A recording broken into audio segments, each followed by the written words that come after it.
The NRL this week resembles more of a military casualty ward. Keep the sand out of your weapons. The AFL looks like a back alley of King's Cross Keep those actions clear. and local derbies.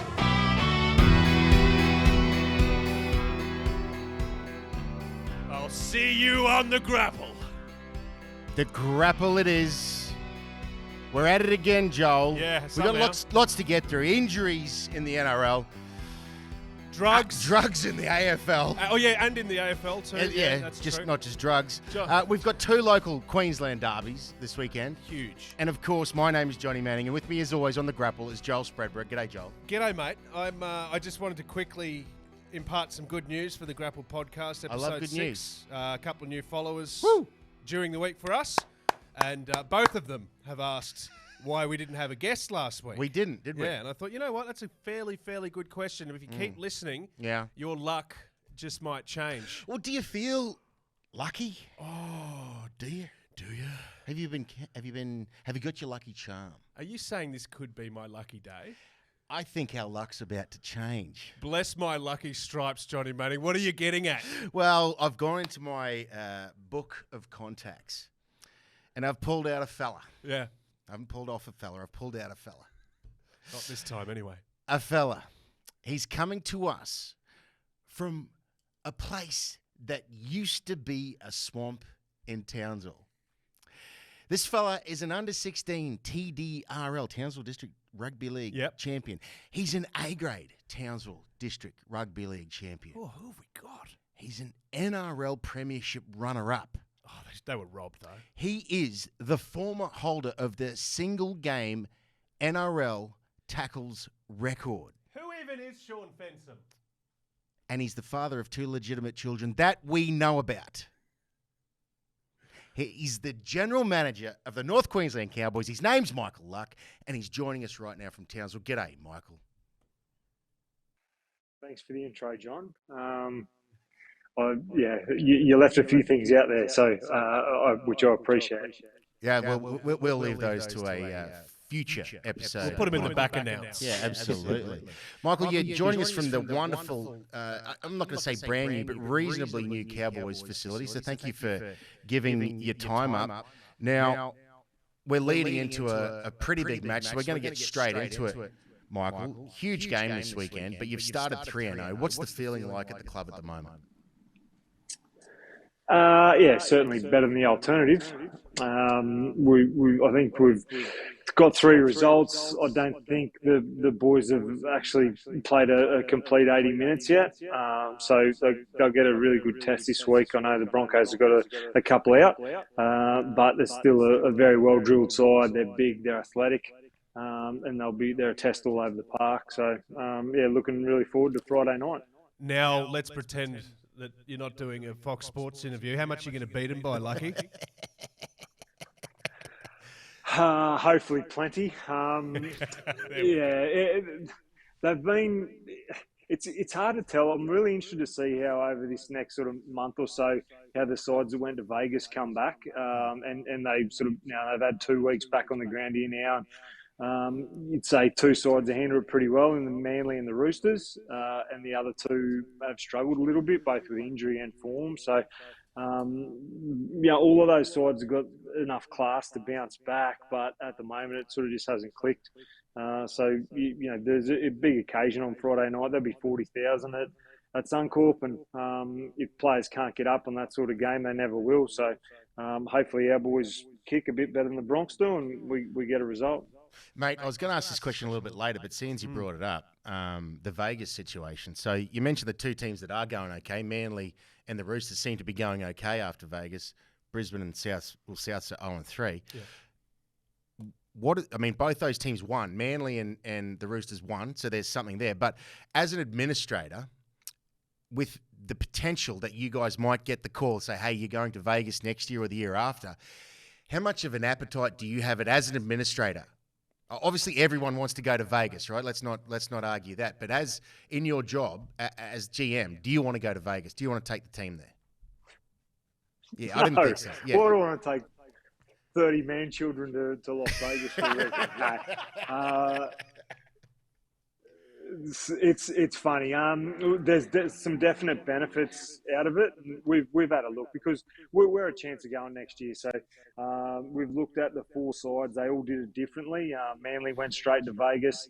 The Roosters were in LA. The Bronx went to Thousand Oaks, where the Rams are, and then Souths went to San Diego. So what we really enjoyed that we did in the preseason this year was we did a cold weather camp down in Kiama after our trial in Canberra.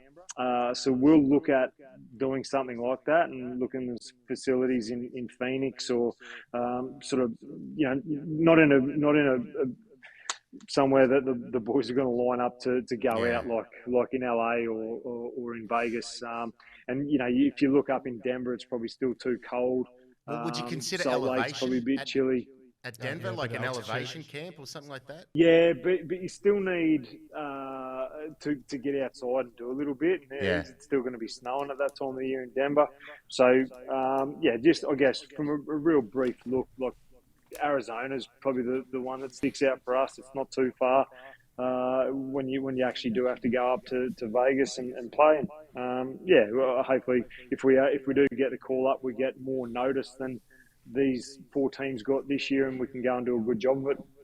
Well, so we're looking Penrith coming out today saying, look, Penrith are on the plane already. Melbourne front runners. You guys named Warriors, Knights, Cowboys, Raiders, Dolphins as well in contention. Can you just give us a bit of an insight into that process, Lucky? Like, what do you got to do? What hoops do you want to jump through if you do decide? Because let's be honest, the Broncos, more than the other 4 teams, came back and said, geez, we're glad that's over. Let's be honest. A little bit of a logistical nightmare, all of that. What do you have to do at this end? And the NRL obviously has to do a bit more work to tidy up the whole process, from everything from flights to facilities, staying on the same floor of hotels, all that sort of shit.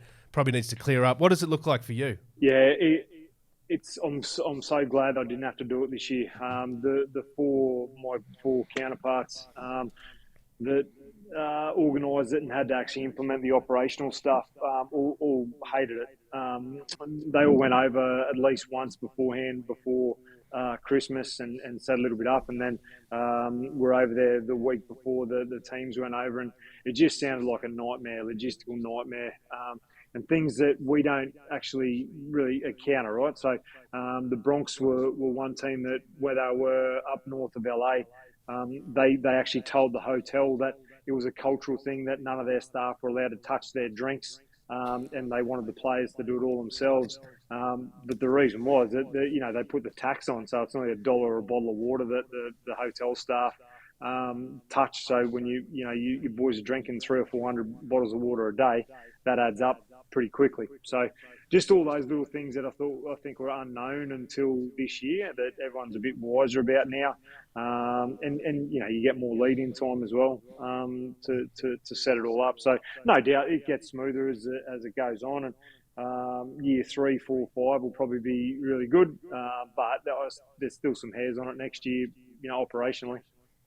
Yeah, fair enough. Yeah, interesting. Well, I did want to jump into it purely because you mentioned it, Michael, but I want to sort of pull it back to this season with the Cowboys. 0-3, obviously, you said the fellas still haven't put together a full 80 minutes. The slow starts have been a bit of a problem, mate.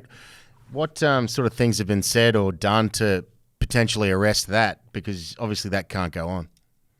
Last weekend, for example, at the Dragons, they're a big team that have, they got soundly beaten by the Dolphins in week 2, but they had a fair win over the Titans week 1, and they did the same thing in both games. They came out and had their big bodies trying to, attack straight through the middle from the get-go, and that's our boys just didn't handle it well.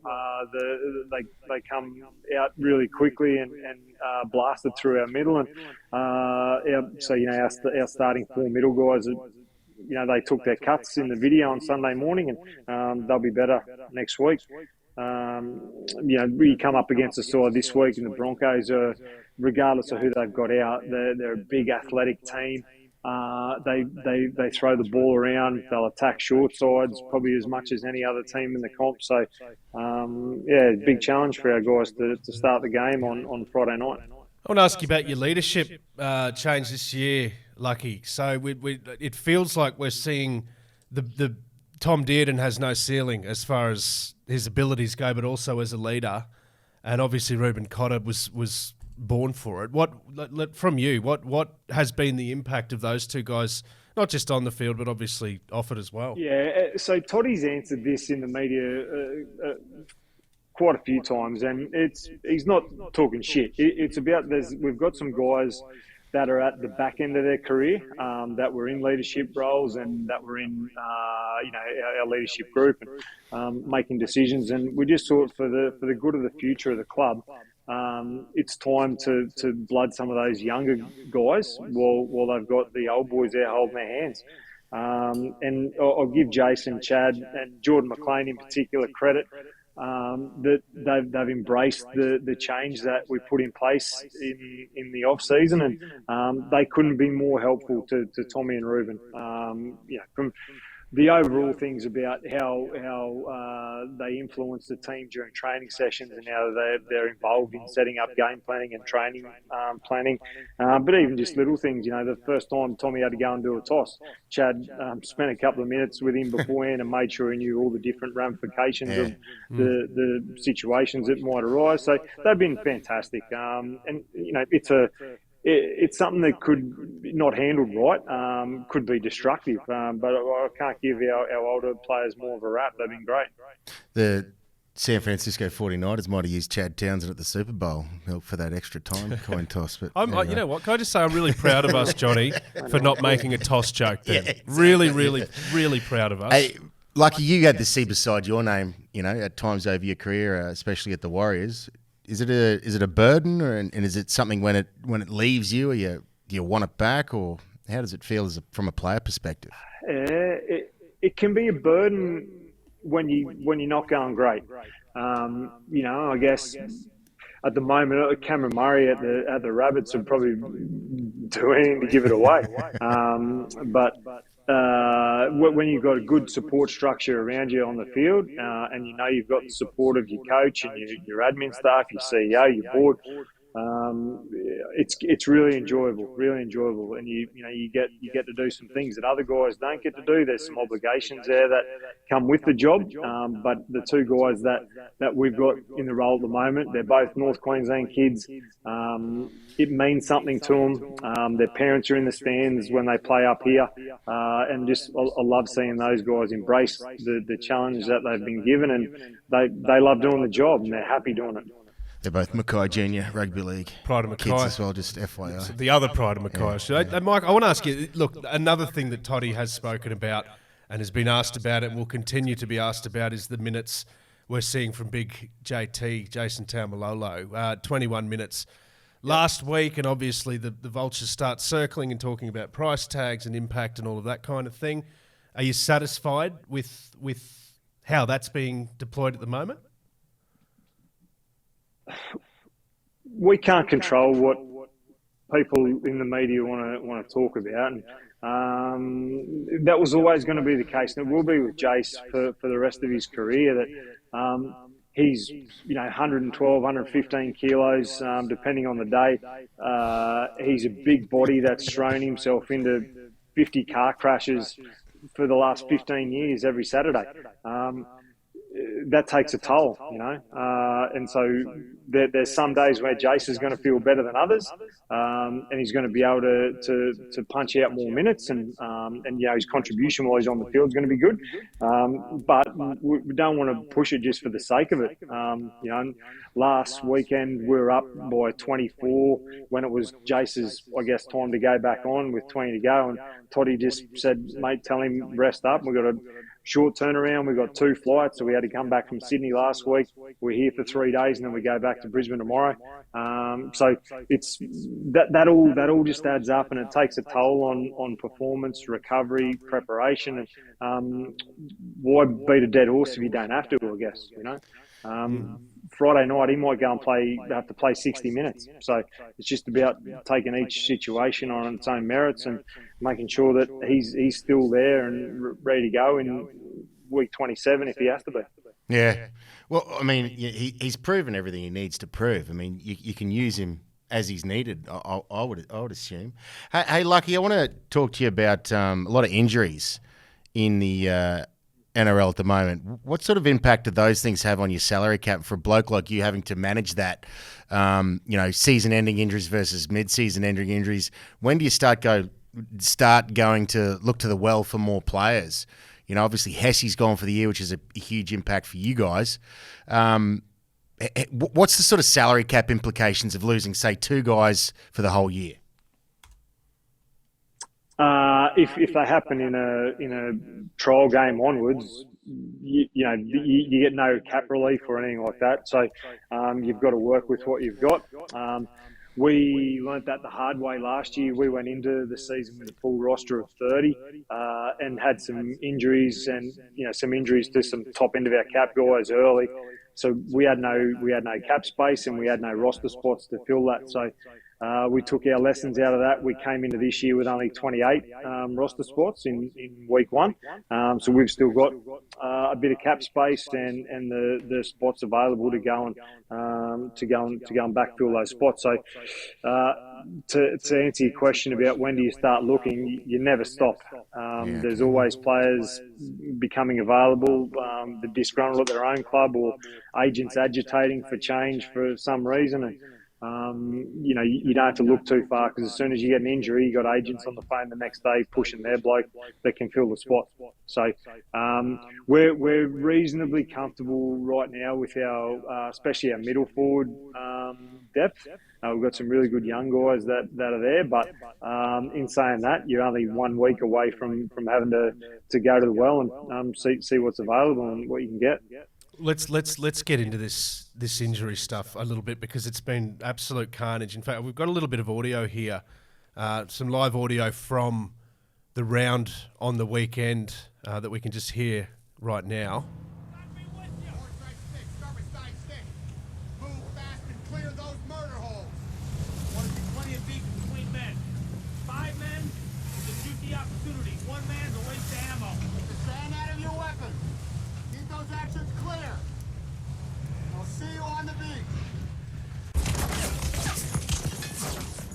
Not even exaggerating. Literally from the NRL dressing rooms. That was from the dressing room at halftime. The wipeouts, Michael Luck. You guys are feeling it. Cohen Hess going down early. He's a massive part of your side. Helam Lukey's gone down. Helam Lukey. What needs to change? Why are we seeing this carnage? And it's a question we ask every day. Every injury you get, you look at what load the guys have built up in the weeks and months before. You look at the mechanism of injury. You look at all the different types of things that they've done during the game, how minutes they've played, and all that sort of stuff. The simple answer is there's no one answer to injury. So the injury that Mitchell Moses suffered this week, fractured foot, is different to the injury that Nathan Cleary suffered, is different to the injury that Helam Lukey suffered for us, that Cohen Hess has suffered. So generally, we'll say the more of the pre-season you do, the more chance you are of playing every game and more minutes in every game. So that's in layman's terms. But Cohen Hess was our best, didn't miss a session all pre-season. For a big guy, is ridiculously fit. He's in great shape. And first trial game, he lasts 15 minutes and does an ACL. So there's no rhyme or reason for that, and you just have to make sure you're doing everything right that you can, that's within your control to try and keep the boys in good shape. But I've seen nothing like it in the first month of competition. The big names that have suffered some injuries, it's certainly not great. Yeah, I reckon there's certainly a few things that opinions that I have, Michael, but I don't want to impress them upon you, mate, because I understand you have a certain responsibility as an administrator of a club, so we might talk about those after, if that's all right. Might tee off a little bit. Yeah, I'll tee off while you're not on the line, Michael. Yeah. I'll do you that service. How's that? Who, on the RLPA or the? Well, no, there's another governing body that I'll probably tee off. We might go all the way to maybe the Death Star, maybe to the top, to the emperor, so to speak.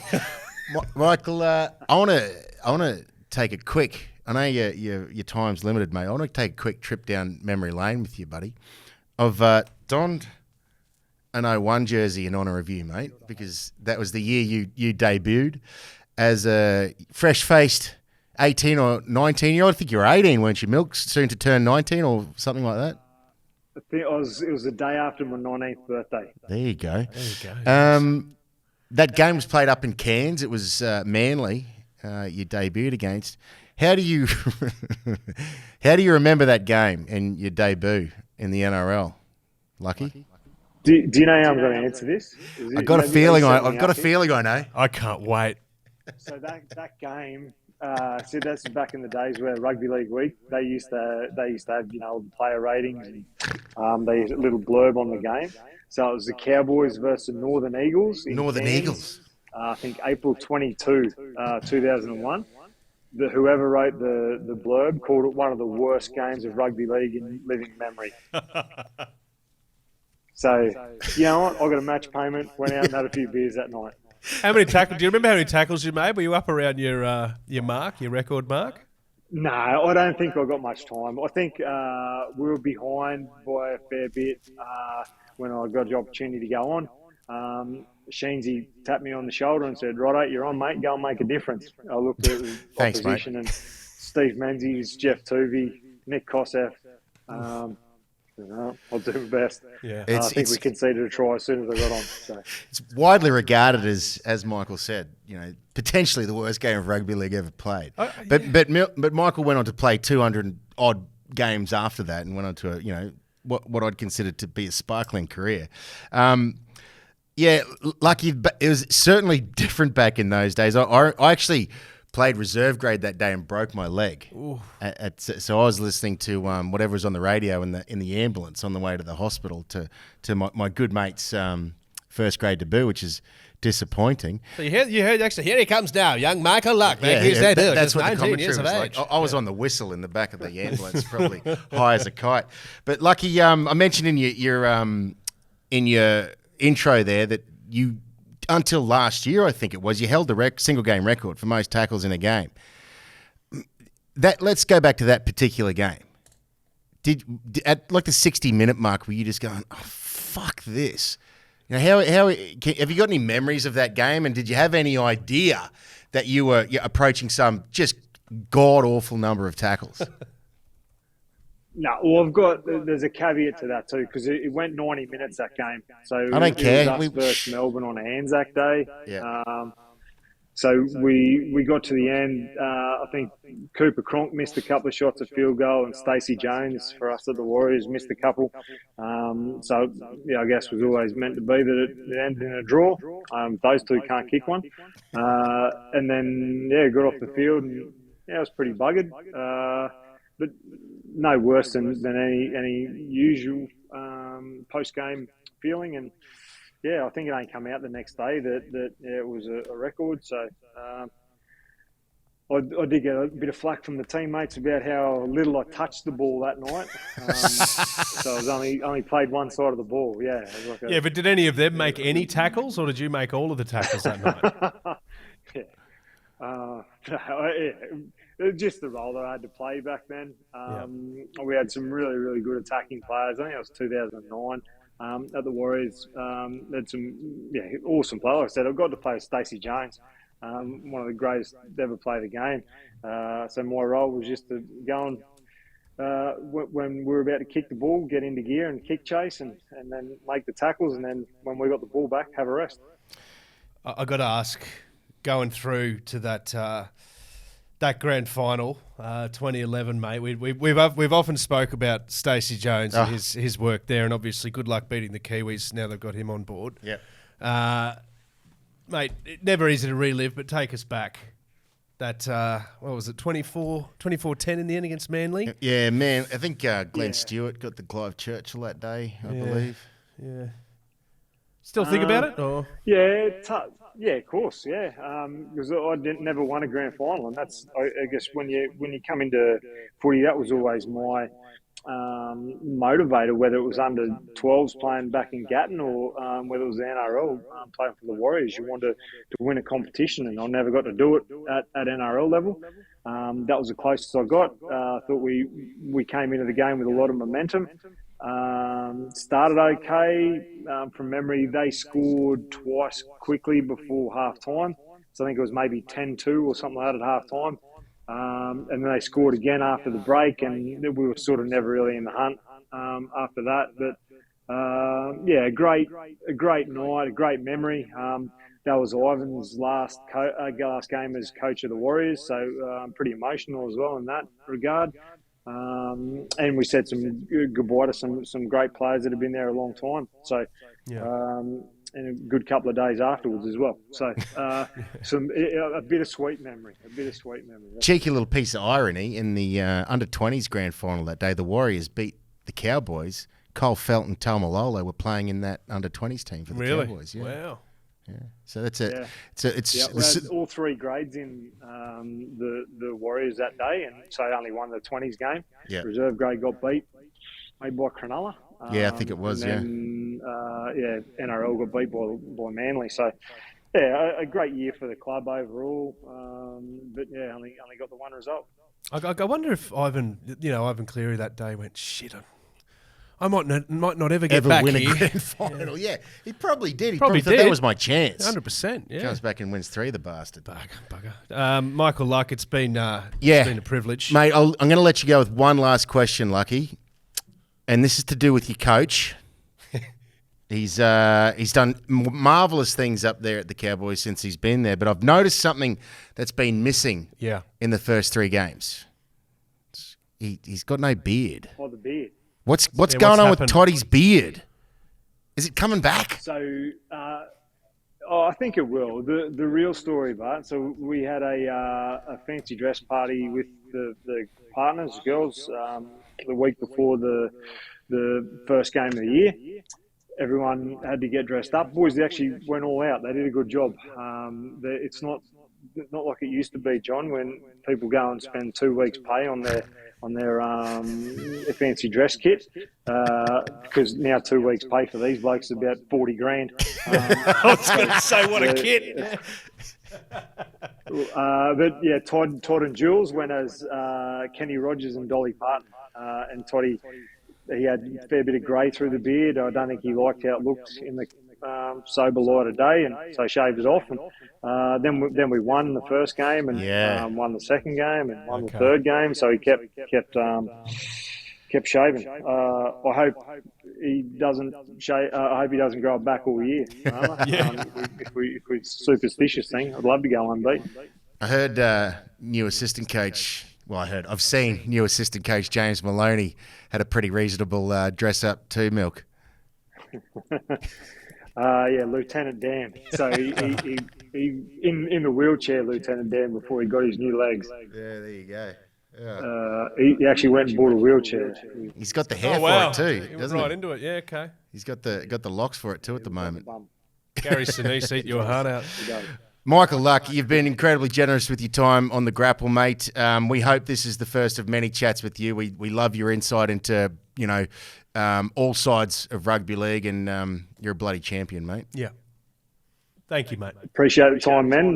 Thanks, and love what you're doing on the Grapple. Like, share, subscribe. Yeah, tell everyone you know, Lucky. There's three friends I've got. I'll tell them all. Yeah. That's good. Now we have an One of audience them's of here. 5. Yeah, great. Thank you, Michael Thanks. Luck. There you go. You asked for a big guest. Well, I think that's pretty big. We delivered. 226 games of NRL experience, and some great stories there as well, Johnny. And you've spoken about, you were there. You were there in that debut. You've spoken about that game. And who gets the nod and who doesn't, all that sort of stuff. I didn't want to bring it up in front of him because I do it when we've had a couple of beers. But I think I've said before, I got dropped the week before. We lost to Canberra and by 30. And that's respectable at that time. And I was a bench forward, and Sheensy dropped me and a winger. And it brought Lucky in. And I can tell you this now with absolutely no shadow of... I was pissed off that I got dropped. Yeah. But I was stoked to see Lucky make his first grade debut. And that was actually the game that Sheensy coached, that Lucky's debut. It was his last game in charge of the Cowboys because he went on stress leave after that. Murray Hurst took over the reins for the rest of that year. Yeah. Because Sheensy was under fire between 2000 and 2001, between those seasons. And, it was a pretty ordinary start to the year. I think we lost to the Broncos only by a little bit in round one, and then had a couple more losses. And then after that Manly game, Sheensy sort of stepped back from the coaching role, and that was his last game in charge of the Cowboys. Then he had a good, 2 or 3 years off, or 2.5 years off until he came and coached the Tigers in 2003. Yeah, well, and that panned out okay. And they beat the Cowboys in the bloody premiership. As it swings and roundabouts go. Now, Johnny, you've got an issue. We've got an issue. We touched on it with Michael Luck, but this issue today has got you absolutely steaming, Johnny.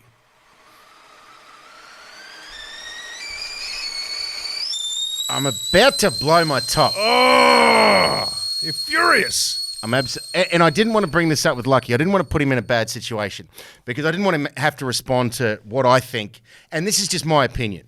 Let's just say this. Mm-hmm. I'm looking at the injury reports here. We've got 56 odd players on the sidelines out of 500 NRL players. It's only 10%. Okay. That's not a lot. I've seen these injury reports when it's been up around 18%. But let's look at the Broncos. Walsh, Reynolds, Haas. Reynolds is due to come back this weekend. I'm not sure if he will. Raiders, Horsburgh, Harawira, Naira. Let's go to the Sharks. Rudolph, Finucane, Hamlin, Ueli, Hunt. Let's go to the Dolphins. Nicarima, Milford, Tom Gilbert. Oof. The Titans, Fafita, Tino, and Jaden Campbell. Matt Lodge and Saab at Manly. The Storm, Remus Smith, Cameron Munster, who there was this leaked audio of. We don't know when he's going to be right. We have no idea. No one knows. Yep. Helam Lukey at the Cowboys and Cohen Hess. Parramatta Eels is now Bailey Simonson, Micah Sevo, Mitch Moses, and it's just been announced that Cartwright broke his ribs. Yep. Fisher Harris and Cleary at the Panthers. And the reason I'm going through these names, Roosters, Lindsay Collins, Luke Keary's coming back, Spencer Leny's suspended.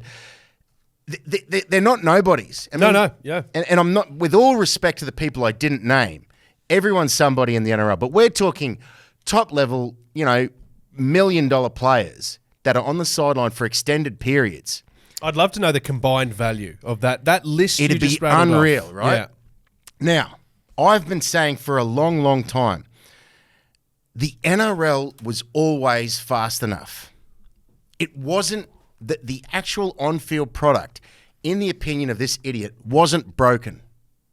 Agreed. Yeah. Yet now we've got rules in place to speed up the game. The 6 again rule, my God, I hate that rule so much. It does me in. The 7 tackle rule from a ball that rolls dead off an attacking kick. Leave it out. Yeah. These rules that are designed to speed the game up, they reduce players' reaction time. So now and I don't know, I'd have to do the research. Are we getting more HIAs because of the rules, or are there more head knocks? I understand back in the day it'd be like, whoa, I got the wobbly boot on, go off the field, you're straight back on. Yeah. But we've got these rules in place that are designed to protect the players. Player safety's paramount, they say. Okay, head knocks are one thing. They have a body from the jaw down, which I don't think is being looked after because you're geez, I'm starting to sound like a fella who goes on rants on another. I don't know what you're talking about, Johnny. Yeah. I don't know what you're talking about there. Kenty, mate, what you're not getting is... So, okay, let's look at one thing. So the reaction time is being reduced by the speed of the game. But right? that's, yeah. And the fact that these athletes are so highly tuned these days. I mean, they're incredible athletes. So number one, if a player steps, I react, and I graze his face, it's a penalty. Maybe it's 10 minutes in the bin. Maybe I'm doing a week on the sideline. That's one thing. Mm-hmm. Are all the rules in place and the penalties for high shots going to stop those? No, they're not, because none of them are deliberate. They're due to reduced reaction time. Now, when we have a 6 again, guy's doing a set of 6 tackles, then another set of 3, then a few more, and he steps and he snaps his ACL. Or he has a hamstring injury, which is a chronic thing from overuse. Or then there's a groin injury. Or then he breaks his foot because he's a little bit too fatigued and can't get out of the way at the right time. I feel like all of the rules that are being set in place are retroactive to counteract stupid rules that shouldn't be there to begin with. To be in the first place. Where's this breadcrumb trail lead? Because if you're at head office and you're seeing the list of players that you've rattled off there that aren't featuring this weekend, I'd be furious. why then are these rule changes, these adjustments, these let's just get it bigger, faster, better, why are they still pushing through when it's... Because no one can admit they were wrong. No one's going to walk back a rule. You're not going to walk back the 6 again rule and then turn around and say, oh, we got that wrong, we're going to pull it out. Yeah. No, you're going to put other things in place that are supposed to counteract the result of that rule. And I think it's just plain ridiculous. Yeah. You know, we spoke about Annesley trying to explain I can't even remember the name of that bloody rule now. Kick disruptors. Oh, the kick disruptors. It was a thrilling rule. watch. For fuck's sake. But you know what? I'm not... Graham Annesley... It's not Graham. This isn't him. I'm like, fuck, do your best with this, Graham, because... You've been handed a shit sandwich to go on TV and explain that. Absolute It's hospital not Graham. class. But I do think some of these rules are being thought up and implemented by people with little to no footy nous. Yep. And I would much prefer watching a game without a 6 again rule. I freaking hate the 6 again rule. I hate the stripping rule. I hate the obstruction rule. Yeah, obstructions don't even get me I hate the 7 tackles set rule. Why 7 tackles? Explain that to me. How that? What the fuck has someone deserved to get 7 tackles? It's cruel and unusual. It has always struck me as that it's kicking while you're down. It's like, why does that make any sense? In what world does it make sense because of that has always traditionally been just restart, just get on with it? If you've booted the ball from your 30 and it's rolled dead, maybe. But if you're making an attacking kick, wanting to score points, rolling it into the end goal, putting a high ball up, and it's diffused or it rolls dead, 7 tackles. Yeah, why are you my punished for that? God. You're there in the first place. Or we're trying to encourage attacking football. A kick is a legitimate attacking option. Yeah. Have you ever heard of a bloke called Phil Blake? Alan Langer? Jesus Christ. Brett Mullins' try. It's not a try, it's a miracle. Yep. That was from a kick. Come on, man. Billy Slater, 2004. Billy Slater. Slater! I just feel like we're asking too much of the players at the Yeah, I moment. agree, mate. And this injury ward, this casualty ward here, this, Omaha Beach is, in my opinion, testament to the fact that we're asking too much of the players. It's like goddamn Armageddon out there. Yeah, I mean, Yep, fucking, are you kidding me? So that's my rant for the day. I want to see these guys on the field. Oh, of course. But I also want to see a game where, I mean, what's a 6 again on tackle 0 worth to you? A fried egg. Yep. A 6 again, he was holding you down on the ruck. Dude, it's tackle 0. You're costing them 1 tackle. It's so stupid. And the funny thing is, with all these rules, the coaches are always one step ahead. Always are. Yep. And yet we'll just continue to lump another rule onto it. Well, this is happening. Well, let's lump another rule. Why don't we ever walk back a rule? Why is it always new rules rather than actually, let's just walk one back and see what happens? Well, we have it. Look, we have seen a few. What? Remember What's been Winner's walked back? Kick? Remember Winner's Kick? Oh, that was Super League. I know, that but was I'm just 1 year of saying, Super League. Why can't they do? Why? Why does pride get in the way of walking back bullshit rules? If you want to go watch NRL this weekend, you don't get to see, for fuck's sake, basically the Origin halves. Like international quality across the entire league is not there, and you're too proud. You're too embarrassed. They can't admit of the they're wrong. backlash. They can't admit they're wrong. But I'm looking at Cleary, Haas, Walsh. Like the list goes on. These are the players that people want to pay money and go and see. And now I'm starting to sound like, geez, Johnny, I just don't know what's happening here. I'm turning into it. Anyway, good rant. Good rant. Let's get that steam kettle again, because geez whiz, Johnny, I'll tell you what. That was a good rant. It's good. There it is. On that, Taylor May. Taylor May. We're talking about Graham Annesley. We're talking about, came out and said, oh, look, the Reece-Walsh collision maybe should have been a charge. What do you reckon? No, good. Okay, because we haven't, fourth wall, we haven't discussed this. I'm filthy. When these interpretations get in the way of physics, like you just can't avoid. What is he supposed to do? He can't make his head disappear. Oh, it's the duty of care is on him to bend. What a crock of shit. What an absolute crock of shit. Play the game.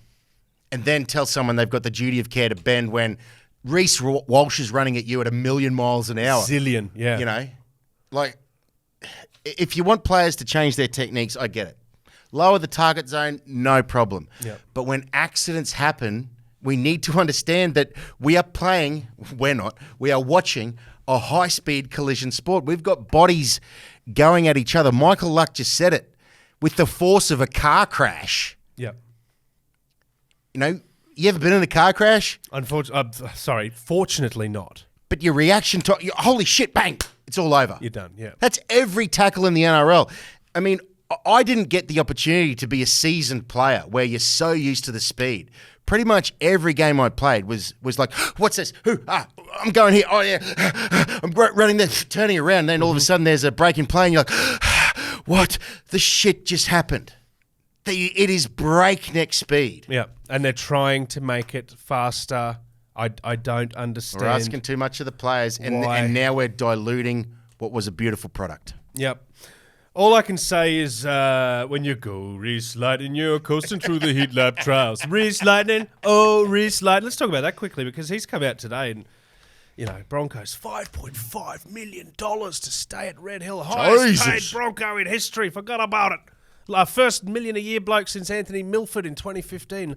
That turned out well. That was good. Good deal. Reece Walsh gets on Instagram and goes, No, I don't believe everything you read, says Reece. Yeah, what did he say? He said, don't believe everything you read. That's what he said. That's what he said. What is that? No deal has been signed. I'm doing me. I'll let you know when something happens. Now, he's out. He's not playing at the moment. Big blockbuster, as we know, against the Cowboys this weekend. Is this nothing to see here? It just depends who's writing it. And I can tell you this now. I'm going to incur the wrath of a few people here. Yeah. Who do you... So it'd be written by what? Bedell or someone? Pete Bedell. Yeah, Pete Bedell from the Courier That's Mail. fine. These are all credible journalists. Yeah. Who do you reckon's feeding him the info? I can tell you who it's not. The Brisbane Broncos. It's not the Brisbane Broncos. Guarantee that. It's player managers. Yeah. Player managers feed these guys information. They go out and they blast it all over the media, and there's reasons for doing it. There's ulterior motives. If I was a player and my manager did that, I would want to fucking strangle him. Mm-hmm. Shut your mouth. Shut up. Yeah. There is a solution to this, and that's just to make all contracts public. I think at the NFL it's all public. Yeah. You know exactly what someone's getting, and it's announced. But it's usually announced the day it's signed in the NRL. In the NFL, it's not like, oh, well, such and such looks like he's going to get $50 million over 5 years. It's like signed, sealed, delivered today. He's getting $50 million, 30 of it's guaranteed. Yeah, it's back ended this way. Yeah, and he's like, geez, he's wow. Okay, I mean, David Riccio, okay, another journalist who respectable journalist, but he's saying David Fifita, he might exercise a get out clause and head to Canberra or something like that. Because the Titans are going wouldn't blame him. The way they are. But I mean, that'd be sad because the Titans would have been sitting there going, thank God he's fit. We 100%. need him so much. And if he's going, I want the shit out of here, man, poor Titans. Poor All of a Des. sudden, that conversation is swirling, though. Yeah, but once again, you need to know where this is coming from. A lot of these reports, I think we just need to take with a grain of salt because Fifita could be sitting there at training at the Titans going, what? Mm-hmm. Hey, what? I haven't spoken to anyone. I have a get-out clause? Yeah, exactly. Yeah, so we just need to take with a grain of salt what the motives are for this and the origins of the stories as well. I think you've said that. That was outstanding. You're really outstanding job the way you did that. It was completely outstanding. Is that outstanding? It was just outstanding, Johnny. I'll tell you what, this Sharks defence has been outstanding. At half-time, he was outstanding. What an outstanding afternoon here at Lockhart Oval. It's outstanding. Luckily, we're perfect and we never make any mistakes. So, commentators, look, they Dane Laurie, where's he playing? Wigan, isn't it? He plays for the Socceroos. Come on. Commentators love a buzzword, but I have to say, by crikey, geez, fair dinkum. By jingos. Fair suck of the old adjective. The word outstanding on so now you've run a book on this, haven't you? I did. I with my super coach message thread. Outstanding. I put it under out there of 65 outstandings for the weekend through the wonderful coverage by Fox Sports. Uh-huh. It was gone by Super Saturday. Sunday it was just cream on top. And I had a couple of fellas go, it's going to be more than 65. Someone go 75 and someone go 83. Just gone. Wow. Well, okay, we're going over 8. What's are we triple figures? Yeah, we're triple figures by close of play on Sunday. I have no data to back that up. Outstanding. It was outstanding. That's outstanding. And you're going to get your outstandings out of Ennis. You're going to get it out of Brandy. You're probably going to get it out of out of Blocker and Cronk. But geez, Vonnie came up with a couple of outstandings. Love Vonnie. Well. Love her work. Love Vonnie. Always have. Yeah. But she just hit it straight. It was I think it might have been halftime of the first Super Saturday game. Coming back to the studio. Well, the Bulldogs have been outstanding. I was like, wow. I get it. Ennis gets excited. He's like, they've just marched up the field. The Canterbury Bulldogs, they're on fire. It is outstanding. These two young arms. Michael. Look, again, lucky we're perfect. Yeah, it's so good that we're the best. Glass houses. The Tigers at Leichhardt Oval, Johnny, $55 general admission.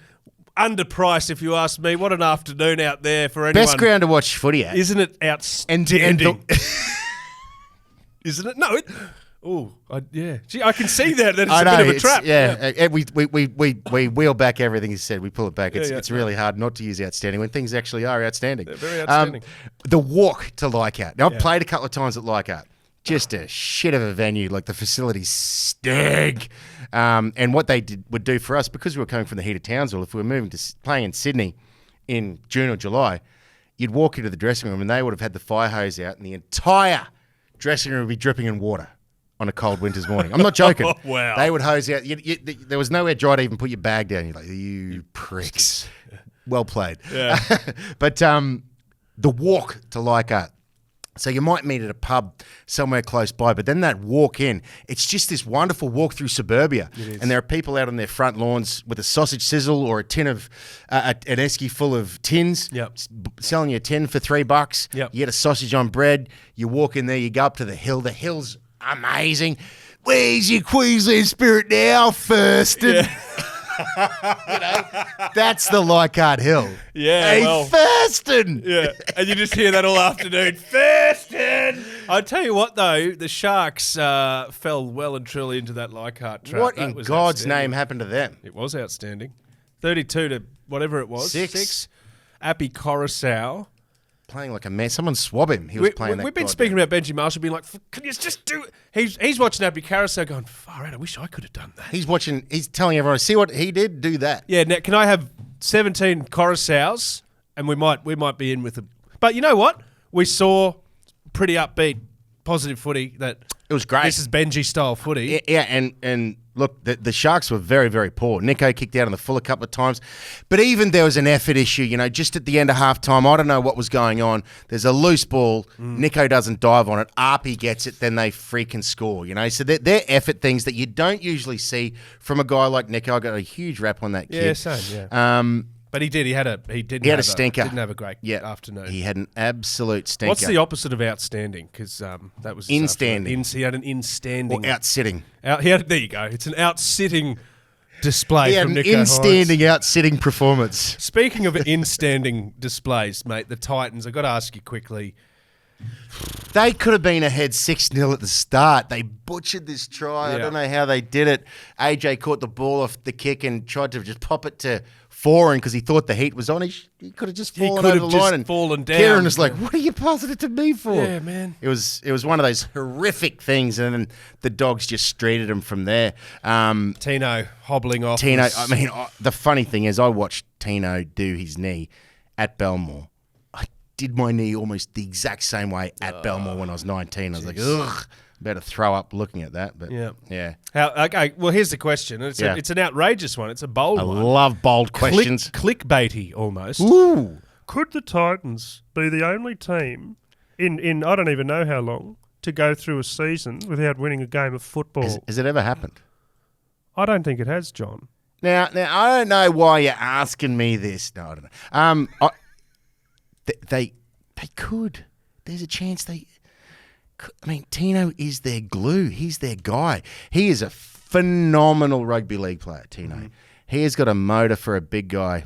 You know what? There's going to be a time in Tino's career when we're having the same conversation about him that we just had about Jason Taumalolo, because he throws himself into 50, 60-odd car crashes every week in, week out, with no regard for his own personal safety. He's a warrior. They're going to miss him so much. Yep. It's crazy. No, yeah. Look, can I just say research department? Yeah. And I apologise for the historians of the game. David Middleton. The 1966 Eastern Suburbs Roosters. Oh, it couldn't happen to a nicer bunch. Winless, the 66 Oh, that Chooks. stinks. I think it's happened in the NFL. I think Cleveland a couple of years ago went winless, and I feel like Detroit may have gone winless only 5 or 6 years ago, I believe, which is just a stinker. Imagine that, the last game, you're like, oh, come on, man. Yeah. Just give us a win. That's tough. It's really tough. Look, someone's going to drop their bundle, no doubt, and the Titans are going to eke out, 4 or 5 wins, I would think, because someone's going to come in a little bit overconfident, and the Titans are just going to turn up. And I got a feeling, yeah, I agree, but gee, they need to sort some shit out, especially in the halves. It's not even patchy. It's not at that standard. Just they yet. let go of Toby Sexton. Yeah. So Tom Weaver's the backup halfback. He's only a young kid. He's got a lot of promise. Massive but, promise. In round 1, St George lined up. It was Eisenhuth. Yeah. Oh. Yep. There's a young halfback I who's think half you saw him. my size. He put a bib on. You saw him tie a bib on and get a steak knife Yeah, out. Yeah, exactly. And they just went at poor old Tom Weaver that entire game, and they just refused to let up. And I mean, if you're a halfback, that's what your life involves, is just being run at. But yeah, they need something, and it usually comes from the forwards. So losing Tino is just huge. It's massive. And otherwise, they might end up like the 1999 Western Suburbs Magpies. This is their last season as the Magpies. They won 3 games all year, but they conceded 944 points across 24 matches. That's an average of just under 40. Played against them in the second last round of the year. What'd you put on them? It wasn't that. It was like 36-16 or something. I nearly scored my first try in first grade. Scotty Prince has made a break, and I'm sort of backing up on the inside. Princey draws the fullback, which would have been Hodgson, I assume. Dishes off to me. Nothing but green grass in front of me. From about 40 out, I'm going the whole distance, and then just your spidey sense tingles. I turn around, it was freaking the speed machine, Kevin McGuinness. Oh, not McGuinness. And he's just grabbed me by the jersey. It was a great tackle. He's grabbed me by the jersey, and as I'm continuing to run with momentum, he has just dug his heels in and yanked me back down, right? So I literally, it was a great try-saving tackle. But as I'm coming around, I just one-handed offload to Glenn Murphy. Oh, there you go. He crashes over there under the sticks, gets him off his duck for the year. I was still on the duck. Nudie run for you? Yeah, and he was just Mad Monday. He was merciless about it. I was like, dude, I got you off your duck. And he said, I don't give a shit. Do it. Gold Coast Seagulls won from 22 in 1993. Yuck. It's under the King too. It is. That's the King's first year not playing. Ugh. Going Yuck. back further, 1946, the Rabbitohs, none from 14. The Bunnies. It's Yeah. good that the Roosters and the Bunnies are on that list. Yeah, the Roosters at the top of it to remember. So there you Yeah. go. But look, serious discussion. But finally today, just turning our attention to another sport. Oh, yeah. Johnny, holy shitballs and sugar pops. Things have kicked off, huh? The AFL, they've released a statement. They're saying, no, we're not covering up bloody drug use by conducting unsolicited unofficial drug tests. What are you talking about? That sort of allegation could be considered slander. These allegations, I'm not aware of whether they're correct or not. I've got a big job to do, and on the job description isn't control of the Australian Football League. Anthony Albanese, in question time in federal parliament today, addressing this And fair enough. story. Why does the PM have to get Why is he involved? being asked about it? But why is this talked about in Parliament? It's like the old Senate committee for steroid use in baseball when they pulled in Roger Clemens and all those guys and Kurt Schilling and said, do you take drugs? And they were like, well, yeah, everyone does, you know. Well, they lied, actually. They said no, but then it came out that everyone did. Everyone was on it, But I yeah. mean, what the hell does Parliament care about Well, behind the door? because- Tell me why. Help me Because, well, understand. we've got the audio here. Andrew Wilkie, he's an independent federal MP, used his parliamentary privilege this week to come out and make a rather stirring accusation. If there are no illegal drugs in the player's system, they are free to play. And if there are drugs in their system, the player is often asked to fake an injury. They're advised to lie about their condition. I'm not while laughing. the results of the off-the-book tests are kept secret and never shared with Sports Integrity Australia. So my understanding of the AFL's illicit, not performance enhancing, illicit drug, what do you call it? Their Policy. Yeah. is that the clubs conduct the testing, and the first two strikes are kept quiet. Kept quiet, yeah. You're only found out on your third strike. That's my understanding of it. So I'm not sure. I don't know how he's bringing new information to light. The other side of things is this, right? If you go to the mines out in Queensland, out in regional Queensland, if you're on the camp with the mine, now this doesn't take into consideration illicit drugs. This is booze. You have a few beers at the camp and you think, oh, I might blow some numbers. You can actually breathalyze yourself before you go on site. And you can next yourself, say, hey, I've just blown over, I'm not going onto site. Self-exclusion. Go onto site and blow over, you're sacked. Yep. Because obviously there's safety issues, right? Yep. But that's the general situation at a mining site. You can, next yourself before you actually get onto the site. So aren't they applying a similar sort of rationale here saying, you've tested over, you can't play this weekend. We're going to keep you out of the team. Well, look, according to Andrew Wilkie, no, they're not. The allegations going toward Melbourne Demon and Melbourne coach Simon Goodwin reacting with well, let's just call it shock. That's information that I've got no idea about. This policy is an AFL policy. It's an AFLPA policy, and it's led through a medical model. So you're asking me questions that I have no line of sight over, and it's something that I've never really thought about, to be honest. No, I just back in the process of what the policy is, and these are questions you're going to have to ask the AFL. So these allegations, they come from within. Let's be fair. We're saying Andrew Wilkie, but his information comes from the club doctor. Team doctor, yeah. Yeah, so it's not just that. The club president has had a little bit to say as well. It's a can of worms that is going to potentially rock everything. But, I think you make some really good points there. There's some very serious clarifications that need to be made before this becomes, And I'm actually happy. I'm comfortable saying this. The professional athletes are a subsection of society. Mm-hmm. Illicit drug use in young people in society is very, very common. Yeah. I mean, if I'm sure that there is some of it going on, and do we need to hang them out to dry and sack them and never play again if they do that? No. In federal parliament. No, we probably just need to educate them. Let them know, hey, that's not what we stand for here.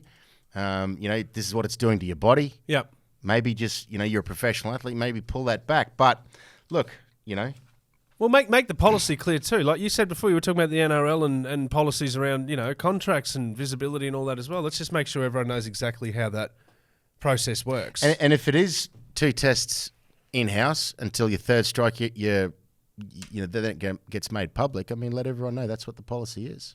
You're a bloody genius. That was I don't know outstanding. about that. You're outstanding. I don't know. It kind of was outstanding. I had 6 from 8 last week. I sucked. The Tigers f***ed me. But I had 5. I'd love to have been there at Leichhardt. I had 5 from 8. Roosters Panthers this week, Johnny. Panthers without Nathan Cleary. Yeah. I think Fisher Harris is still out. Let's have a look at this team list. Is Fisher Harris Geez, still they were out? on the chooks last week. I tell you what, I'm going the Roosters for the to knock Penrith off their perch. Yeah, Fisher Harris still out.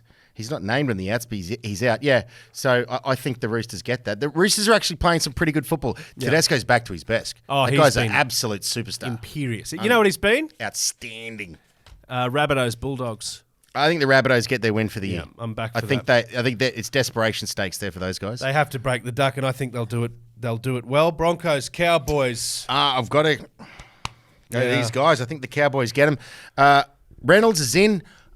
I don't know if he's. If I was Kevy, I'd still be resting him. Yeah, I'd give him another week, man. I'd 100%. I think that we're looking at the marathon, not the sprint. Piakura, Walsh, Haas, all gone. Corey Oates comes back in. These local derbies are always great games. I don't think it's going to be flogging either way. It's going to be a good game. Plenty of points. I'm going to usually. go the Cowboys. I like Tristan Saylor getting his start as well. I think we're lucky to have him in Brisbane, to be honest. I think another club would absolutely pounce. St George Sea Eagles. Manly. Go Manly every day of the week. Now, match of the round. Match of the round. Titans Dolphins. Oh, I think the Dolphins continue the Titans' woes. Yep, I do too. I think they're they're a ways off their first win. I see that Jaden Campbell's been named at fullback though. Yep.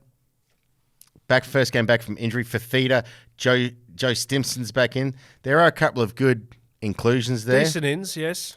I think Campbell coming back is hopefully a dimension that they've been missing. It's something severely. they've been missing. Yep. Yeah. Great Knights. Oh, this is going to be a great game. I think Warriors get them in Auckland. All right, well, this will be our point of difference. I'm going to say the Knights are going to Okay. go over and turn one on. Okay. Not by a lot, but they'll Yep. let's go there. Sharks, Raiders.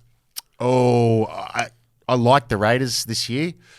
I think they're playing really tough football. They're playing uncompromising football. Now, the Sharks should have bounce back factor, so I'm going to take that into consideration, but they're going to have to grind out a win.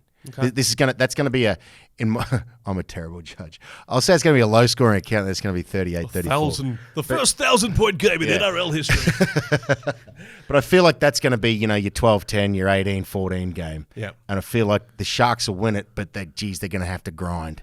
PointsBet Stadium, Sydney. It's going to have to be a grind. Your team, the Sharkies, the boys from the Shire. Parramatta West Tigers. No, now let's remember no Mitchell Moses. But can I just say, quickly that Dylan Brown, some of his Dylan, some of his assists last week, some of his just general. He's a player, man. He was all over it. Yeah, are the Tigers riding a wave? In Para? Benji Ball. Have they found Benji Ball? Did we just? We just coined a.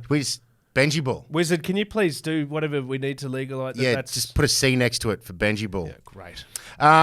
Yeah, maybe I'm going to have to pick one, don't I, out of those two teams, because this is about It's picking a winners. tough pick. It wouldn't have been a week ago. No. You know what? I liked what the Tigers did in the forward pack, and I think Para are really, really good. I just think they're just a little bit wobbly at the moment. No, you know what? Para. I'm going to go Para. I'll go Para. Okay, I'll go Para. So look, our splitter is the Newcastle Warriors. Yeah, I think the Warriors get that, yeah. Johnny, it's been an absolute privilege. Did we get through everything? We got through everything. I think mostly, yeah. It's been outstanding. It's been outstanding. Thanks again to Michael Luck for popping into the show. What Please, a bloody legend. absolutely. Like, share, subscribe. Tell everyone you know. You can hit us on Instagram at the grapple __ league. Yes, the 2 underscores. It's two Just look underscores. for the grapple. You'll see this logo. We've got it see here that? in our studio. Jump on Instagram. It's gonna start ramping right up. Email us if you want, grapple.league.au@gmail. Yes, Send us sure. some talker topics. And if you want to send us a jersey to either wear or for the table. Yeah.